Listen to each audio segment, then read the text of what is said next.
की बात होगी, अब गुलामी की बात नहीं होगी। अब भीख नहीं मांगा जाएगा, अब हक लिया जाएगा।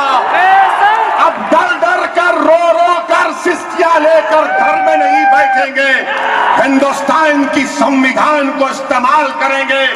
रांची के इस गांधी मैदान में खड़े होकर कह रहा हूं, सुन लो मेरी इस बात को कि जब तक अल्लाह मुझे जिंदा रखेगा, मैं बीजेपी और आरएसएस का खिलाफ था और इंशाअल्लाह ताला रखूंगा। आदाब दोस्तों, मैं जाकिर अली त्यागी। दोस्तों, असदुद्दीन ओवैसी की झारखंड की जनसभा का पूरा वीडियोस आपके सामने आ चुका है, तो आपसे गुजारिश है कि वीडियो को पूरा देखें। मीडिया के लोग आए और हमसे पूछे कि आपसे सवाल करना है। मैंने उनसे कहा कि मेरे भाई, आप क्या सवाल करना चाहते हैं मुझे बता दो। तो उन्होंने कहा कि हमारा पहला सवाल आपसे ये था, वो ये हो सकता है कि हिंदुस्तान के प्रधानमंत्री वजीर आजम अमेरिका गए, उस बारे में कुछ बोलिए। दूसरा उन्होंने दूसरा मुझसे सवाल किया कि झारखंड में आप असेंबली इलेक्शन लड़ेंगे क्या। तीसरा उन्होंने सवाल किया एनआरसी के बारे में। तो मैंने कहा जितने आपके सवालात हैं जलसे में आ जाइए, मैं आपको पूरा उसका भरपूर जवाब दूंगा। कि अब की बार ट्रम्प की सरकार, इसका क्या जवाब है? मेरा जवाब यही है कि जब झारखंड का असेंबली इलेक्शन आएगा और तुर्की का सदर जमहूरिया, वो मुजाहिद आजम जिसको हम तैयब एर्दोगान के नाम से जानते हैं, अगर वो तैयब एर्दोगान एक वीडियो भी जाएगा और कहेगा कि देखो झारखंड के मत जानने वालों, झारखंड के बसने वालों, हिंदुस्तान की रांची की सरजमीन पर एक मर्दे मुजाहिद है जिसका नाम हुब्बान मलिक है, तुम उसका साथ देना तो क्या होगा? पूरी मीडिया बोलेगी हमारे देश के मामलात में ये कौन होता है मदाखलत करने वाला। मीडिया वालों, आपको जवाब मिल गया ना? तो तैयार हो जाओ। हम तुर्की के सदर जमहूरिया तक अगर मेरी आवाज पहुंचती है तो पहुंचा दो कि जब झारखंड के असेंबली इलेक्शन आएगा, हम उम्मीद करेंगे कि तैयब एर्दोगान एक वीडियो भिजाएंगे 1 मिनट का और बोलेंगे Hubban Malik is a good man.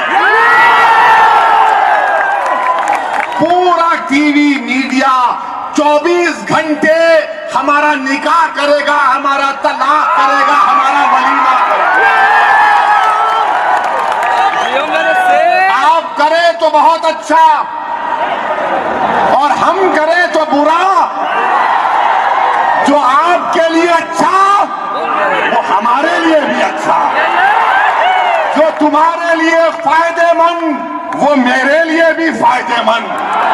अब बराबरी की बात होगी, अब गुलामी की बात नहीं होगी। अब भीख नहीं मांगा जाएगा, अब हक लिया जाएगा। अब डर डर कर रो रो कर सिस्टियां लेकर घर में नहीं बैठेंगे, हिंदुस्तान की संविधान को इस्तेमाल करेंगे। वो संविधान जो बाबा साहेब अंबेडकर ने तुमको दिया, वो संविधान जो जयपाल सिंह मुंडा ने तुमको दिया। आगे बढ़ो, मजलिस का साथ दो, हम इंसाफ की लड़ाई लड़ रहे हैं। मजलिस किसी के मजहब के खिलाफ नहीं है, ना मजलिस किसी मजहब के खिलाफ थी या रहेगी। हाँ, हम यकीनन उन लोगों के मुखालिफ थे और हैं और रहेंगे जो हिंदुस्तान के मुस्लिम ईसाई अक़लियतों को, जो वतन अज़ीज़ के हमारे बहादुर आदिवासियों को, जो हमारे गयूर दलित भाइयों को उनके हक से महरूम कर रहे हैं। मैं किसी के मजहब का खिलाफ नहीं हूं, मगर अलैलान रांची के इस गांधी मैदान में खड़े होकर कह रहा हूं, सुन लो मेरी इस बात को कि जब तक अल्लाह मुझे जिंदा रखेगा मैं बीजेपी और आरएसएस का खिलाफ था और इंशाअल्लाह ताला रहूंगा। क्यों मुखालिफत करेंगे? क्योंकि ये लोग जयपाल सिंह मुंडा के ख्वाबों को चूर करना चाहते हैं। ये लोग शेख भिखारी रहमतुल्लाह अलैह के ख्वाबों को चूर करना चाहते हैं। और हम हिंदुस्तानियों का फरीजा ये कि जिसके दिल में जयपाल सिंह मुंडा की मोहब्बत, जिसके दिल में अंबेडकर की मोहब्बत, जिसके दिल में शेख भिखारी की मोहब्बत, जिसके दिल में गांधी की मोहब्बत, जिसके दिल में हिंदुस्तान की मोहब्बत, उठो अपने हक के लिए लड़ो, इस मुल्क को बचाओ, इस मुल्क की जमहूरियत को मजबूत करो। जमहूरियत को मजबूत करने का पैगाम मैं आपको देने आया हूं। तीसरा, हमारे मीडिया के दोस्तों ने पूछा कि ट्रंप ने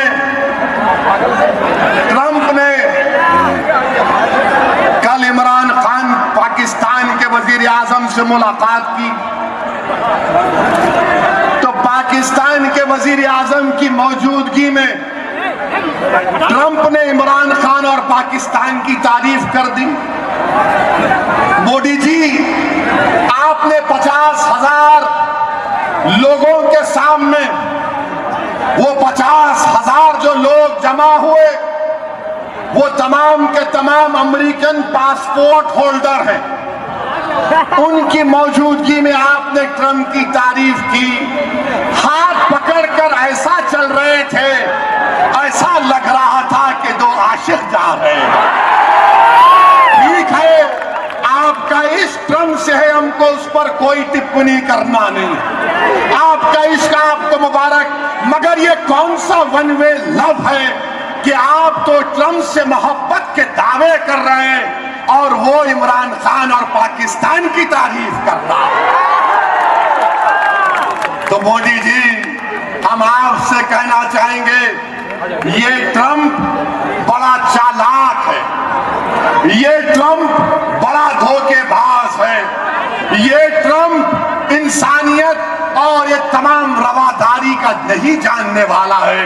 मोदी जी, ट्रंप से दोस्ती कहीं हमको महंगी ना पड़ जाए, ट्रंप से दोस्ती कहीं हमको महंगी ना पड़ जाए।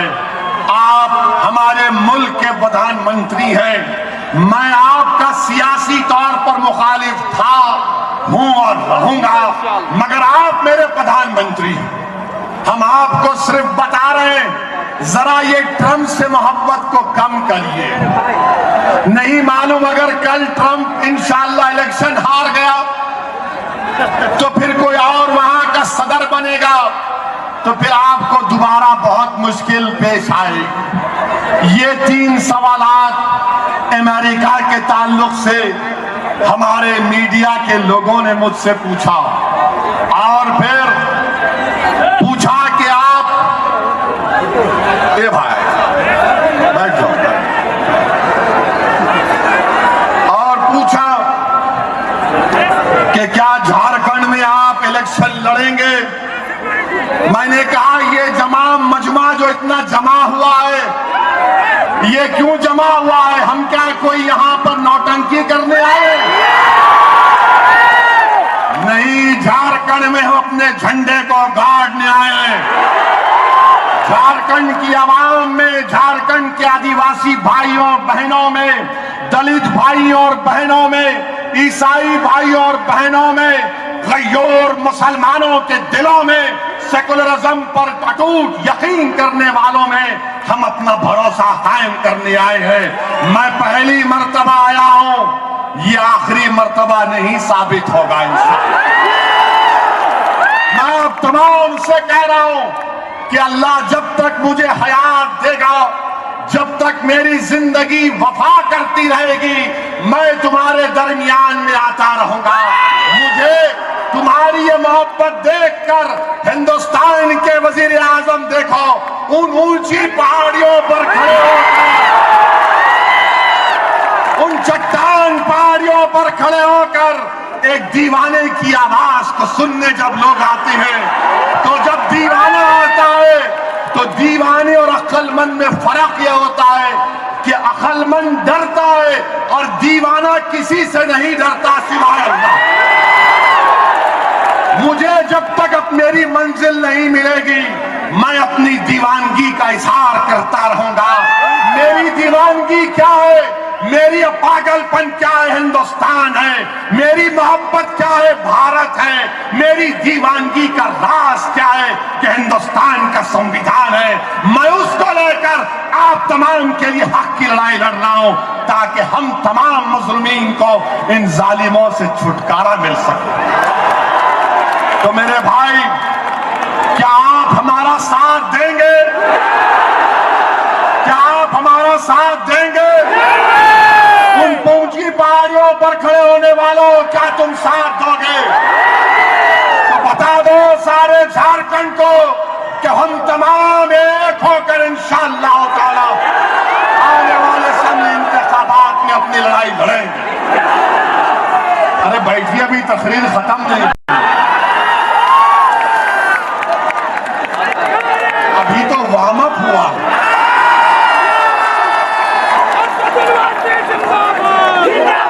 यही फर्क है दूसरे पार्टियों में, हमारे पार्टियों में। दूसरी पार्टी का लीडर खड़े होकर तकरीर करता है तो अपनी तकरीर को खत्म करने से पहले बहुत तेज बोलता है। अब हम उनके खत्म होने के बाद अपनी बात शुरू करें। मेरे अजीज दोस्तों और बुजुर्गों, झारखंड में जो कुछ भी आज हो रहा है, पिछले 4.5 साल में बीजेपी की सरकार ने मॉब लिंचिंग को रोकने में सरासर नाकाम साबित हुए हैं। झारखंड में कल मालूम हुआ कि 2 लोगों को फिर मॉब लिंचिंग हुई। झारखंड में 18 महिलाओं की मॉब लिंचिंग हुई इसलिए कि उन पर शक किया गया कि वो जादू टोना करते हैं। हिंदुस्तान के वजीर आजम, हम आपसे पूछना चाहते हैं, ये आपकी हुकूमत में क्या हो रहा? आपकी सरकार है, 18 महिलाओं को मॉब लिंचिंग में मार मार कर खत्म कर दिया गया। क्या झारखंड की सरजमीन पर महिलाओं की कोई इज्जत नहीं है? क्या उनकी कोई जान की कीमत नहीं है? बताइए आप, ये सरकार उसमें नाकाम साबित हुई। मेरे अजीज दोस्तों और बुजुर्गों, मैं तुम्हारे दरमियान में खड़े होकर यकीनन मैं अपनी बहन अनीता मिंज को भी ये पैगाम देना चाहता हूं कि आपके पति, आपके शौहर, आपके हस्बैंड रमेश मिंज की जिस तरह से मारा गया, इनकी कुर्बानी को हम रायगा जाने नहीं देंगे। मैं आपके दरमियान में खड़े होकर आपकी बहन, मेरी बेटी शाइस्ता को भी पैगाम दे रहा हूं, देश की मौत खाली नहीं जाएगी। मैं पैगाम देना चाहता हूं, हिम्मत दिलाना चाहता हूं, अलीमुद्दीन अंसारी के खानदान को हिम्मत दिलाना चाहता हूं कि अब हम तुम्हारे साथ हैं और अल्लाह तुम्हारे साथ है। अल्लाह ये नहीं देखता कि जब जुल्म उसकी सरजमीन पर, उसकी मखलूक पर होता है, तो अल्लाह ये नहीं देखता कि जालिम मुसलमान है या नहीं है। अल्लाह हर चीज को बर्दाश्त कर सकता है मगर अल्लाह जुल्म को नहीं बर्दाश्त करता। और झारखंड में माशाल्लाह करप्शन तो अरूज पर है, बेशक सही बात, बहुत अरूज पर है। जितने बीजेपी के लोग हैं उनकी तो लॉटरी लग चुकी है, उनके अच्छे दिन आ चुके हैं और बुरे दिन हमारे आए। वो जो कौन सा तालाब था कोनार, क्या हुब्बान साहब कौन सा तालाब था?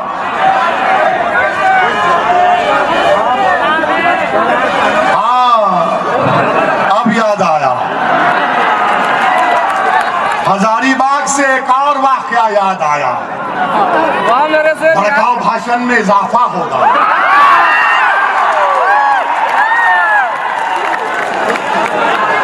हजारीबाग का नाम आया और हमारे दिल में वो बात याद आई।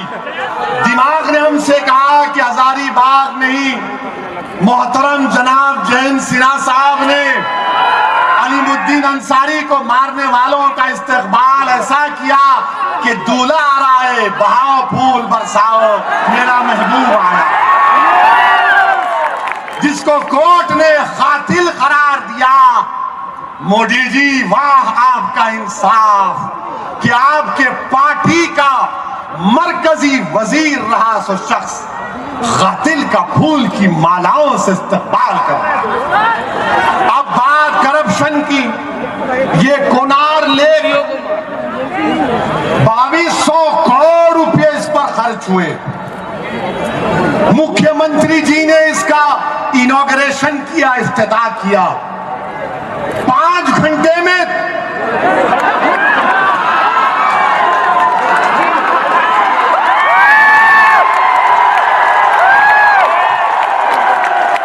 5 घंटे में, सिर्फ 5 घंटे में मुख्यमंत्री जी 2200 करोड़ टाई टाई टाई टाई बाय बाय।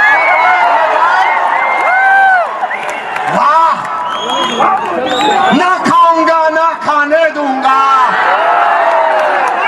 तुम नहीं खाना, कोई नहीं खाना, हम तमाम मिलकर खाएंगे। अगर तुम नहीं खाना, खाओ, जितना खाते खाओ। तुम्हारा पेट है क्या है नहीं मालूम, बढ़ता ही नहीं है, खाए जा रहे, खाए जा रहे। कांग्रेस ने झारखंड को खूब लूटा। वो मधु कोड़ा ने 4000 करोड़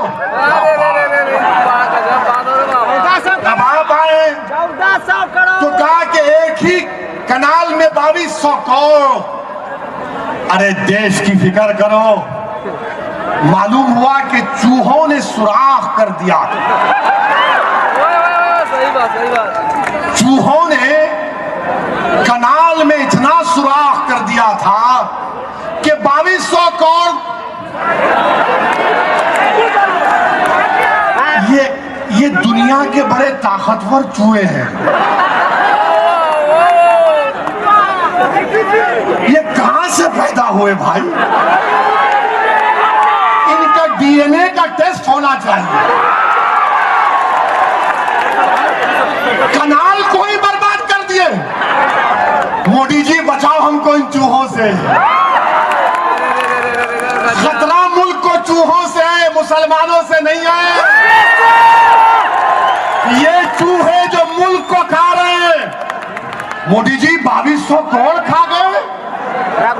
ये बड़े कमबख्त चूहे। मोदी जी छोड़िए मत इनको, आप इनको भी तिहाड़ जेल में डालिए, डालिए इनको। हाँ, क्या बताइए आप कोई बात है कि 2200 करोड़ मुख्यमंत्री आते हैं और 5 घंटे में सब। अब नहीं मालूम कौन होगा, अब नहीं मालूम क्या होगा। मेरे अजीज दोस्तों और बुजुर्गों, हिंदुस्तान के वजीर आजम, हम उनसे कहना चाह रहे हैं। हमारे एक और मीडिया के लोग पूछे, वो कश्मीर पे बोल दो जरा। बोलूं मैं कश्मीर पे? आपकी इजाजत है? केस बुक होगा तो जेल में मिलने आओगे, फूल का हार लाओगे, दुआ करोगे, फिर बोलूंगा।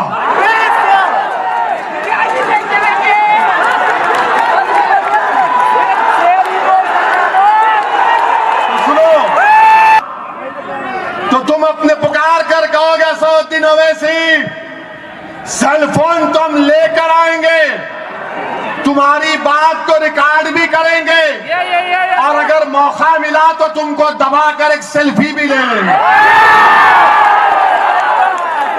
मगर वहां पर 50 दिन से कोई फोन काम नहीं कर रहा।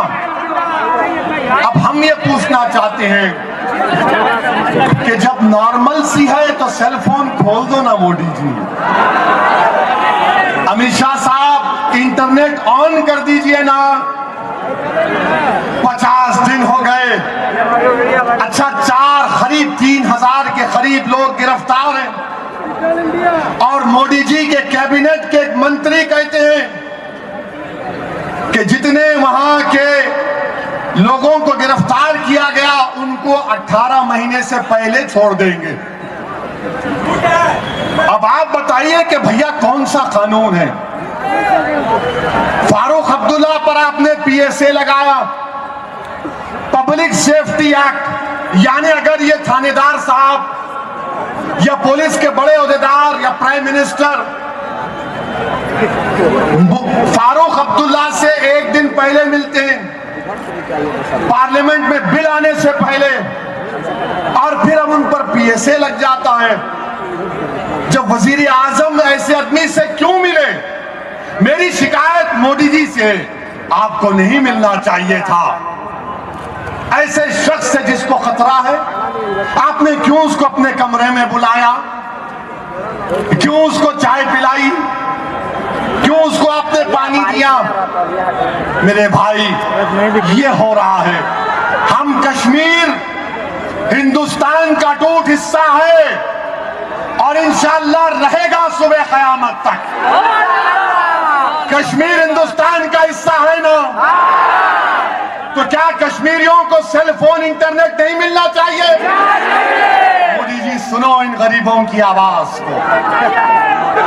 अच्छा ये कहा गया कि कश्मीर में 370 हटाने से टेररिज्म खत्म हो जाएगा।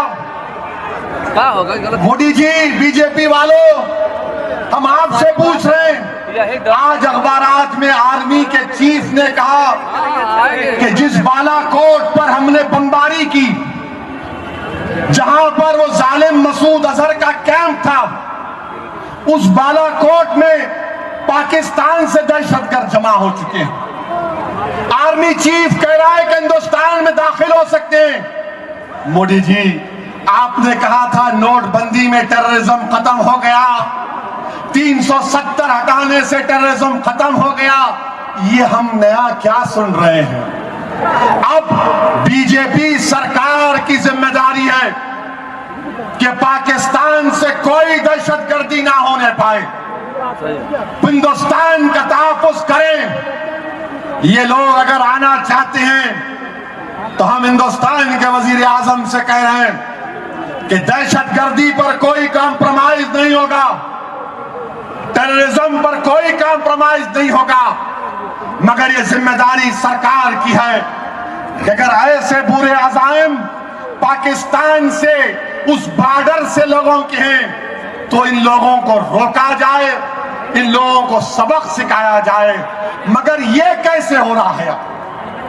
आपका आर्मी चीफ कह रहा है, हम किसका यकीन करें? बताइए आप। मेरे अजीज दोस्तों और बुजुर्गों, एक और बात थी कि इस सरकार ने मुस्लिम महिलाओं को ट्रिपल तलाक के नाम पर ये बात कही कि हम इंसाफ करेंगे, मगर ये नहीं समझे और नहीं समझना चाहते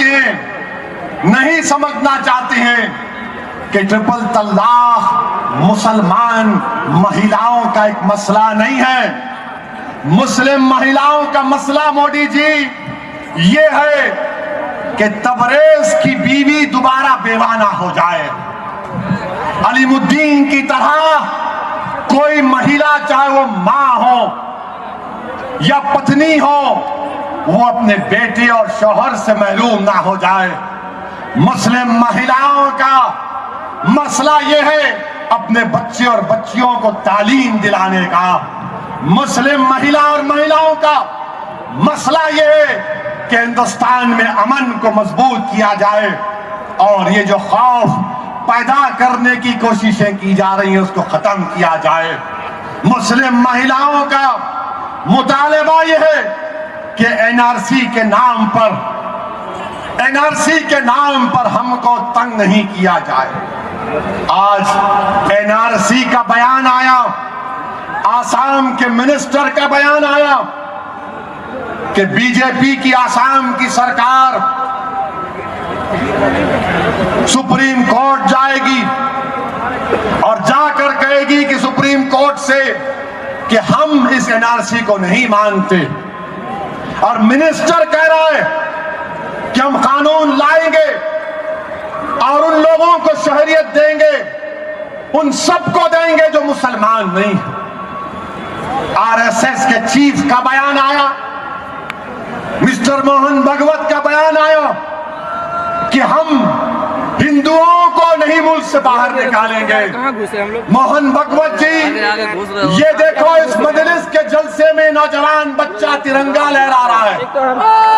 वो देखो, ये हरा झंडा भी है, इसमें तिरंगा भी है। हम फकर के साथ तिरंगे को उठा रहे। मोहन भगवत, किसने आपको ये कह दिया कि हिंदुस्तान में सिर्फ मुसलमानों को निकाला जा सकता है? ये मुल्क मिस्टर मोहन भगवत हर हिंदुस्तानी का है। मिस्टर मोहन भगवत, आप और आपकी आरएसएस सन 57 की जंग आजादी में हिस्सा नहीं लिया। जी बिल्कुल। अल्लामा फजल हक काराबादी की कुर्बानी आपको याद नहीं। हमने काला पानी की सजा काटी, अंग्रेजों से हमने भीख नहीं मांगी, हमने अंग्रेजों से नहीं खत लिखा। 4 खत लिखे मोदी जी, आप जानते हैं किसने लिखा? हमने तो नहीं लिखा। जब अंग्रेज ने आकर हमसे कहा, अल्लामा फजल खैराबादी से कहा कि तुम्हारी जान बख्श दी जाएगी, तुम अंग्रेज सरकार से माफी मांग लो, तो अल्लामा फजल खैराबादी ने कहा कि मैं जरूर माफी मांगूंगा, मगर हुकूमत से नहीं, अल्लाह से। और अल्लाह से इसलिए कि मैंने बहैसियत मुसलमान अपना हक अदा नहीं कर सका। और आज मोहन भगवत कहती हैं, क्या कहते हैं कि हिंदुओं को मुल्क से नहीं निकाला जाए। मोदी जी, आपने तो कहा था कि संविधान सब कुछ आपके लिए है। जब आप संविधान पर ओथ लिए तो क्या आप मजहब के नाम पर नाइंसाफी करेंगे?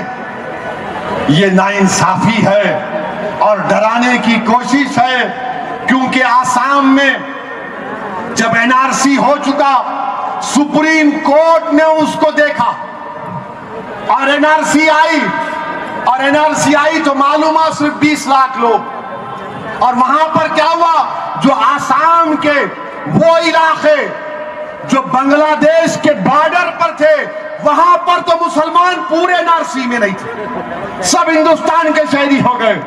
तो बीजेपी को वो गुस्सा है। अरे गुस्सा तुमको इस बात का क्यों है?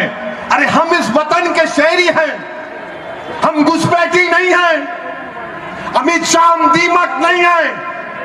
हम तो इस मुल्क को जोड़ के रखें और जोड़ कर रखेंगे इंशाअल्लाह। और बांग्लादेश की जब बात आई, बीजेपी वालों जरा ये तो बता दो कि झारखंड का कोयला, अदानी का पैसा, मोदी का चहीता, झारखंड का कोयला, अदानी का पैसा, मोदी का चहीता, और बिजली बांग्लादेश को, झारखंड को नहीं। और आपको मोहब्बत बांग्लादेश से है और हमसे कहते हैं कि तू बांग्लादेशी है। आपको इतनी मोहब्बत क्यों है बांग्लादेश से? माल मिलता है, कोयला झारखंड का, बिजली बांग्लादेश को। ये कैसा भाई? हम हैदराबाद में एक कहावत है, वो हैदराबादी उर्दू जरा टेढ़ी है, तो वहां पर हम लोग ये कहावत है कि मामू की दुकान पे नाना की फातिहा। कोयला आपका, वो मजे उड़ा रहे। ये क्या बात है? बांग्लादेशी हमसे मत कहो।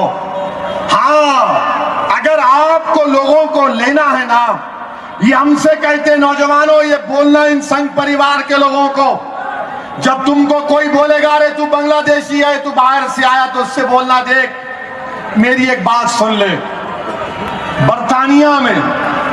बर्तानिया इंग्लैंड में 10,000 ऐसे हिंदुस्तानी हैं जो बगैर पासपोर्ट वीजा के वहां पर, बर्तानिया कह रहा है, वहां का प्राइम मिनिस्टर अब बोरिस जॉनसन है, वो कह रहा था, कैमरून कह रहे थे, थेरेसा मे कह रही थी कि मोदी जी ये आपके 10,000 जो हिंदुस्तानी इलीगल है इनको लेके जाइए ना। तो क्या कहा हमने, नहीं नहीं नहीं ये हमारे नहीं, तुम्हारे हैं, तुम्हारे हैं। 10,000 लोगों को ले लो ना आप, वहां से लाओ ना उन लोगों को, लाके डिटेंशन कैंप में रखो उनको। क्या कर रहे हैं हिंदुस्तान में, शहरियत को लेकर नफरत की दीवारें खड़ा की जा रही हैं, ये वतन अजीज के लिए ठीक नहीं हो रहा है। मेरे अजीज दोस्तों और बुजुर्गों, मेरी आपसे दमन गुजारिश ये है कि आज अल्हम्दुलिल्लाह आप एक बड़ी तादाद में यहां पर जमा होकर अपने इत्तेहाद का और अपने वालियाना मोहब्बत का सबूत दिया। मैं आपका मखरूज हो चुका हूं। मेरी आपसे सिर्फ यही गुजारिश है कि यहां पर हुब्बान मलिक साहब के हाथ को मजबूत करिए, और इंशाअल्लाह ताला ये पहला जलसा झारखंड में हुआ है, और भी जलसे होंगे, मैं बार बार आता रहूंगा। मैं झारखंड के तमाम लोगों को सलाम करता हूं। मैं मोहब्बत में इजाफा करने के लिए आया हूं, मैं दिलों को जोड़ने के लिए आया हूं। मैं किसी के मजहब का खिलाफ ना था, ना हूं, ना रहूंगा। मैं हिंदुस्तान को मजबूत देखना चाहता हूं, मैं संविधान को। आपको वीडियो कैसा लगा कमेंट करके अपनी राय देना ना भूले, और प्लीज वीडियो को लाइक और शेयर जरूर करें। शुक्रिया।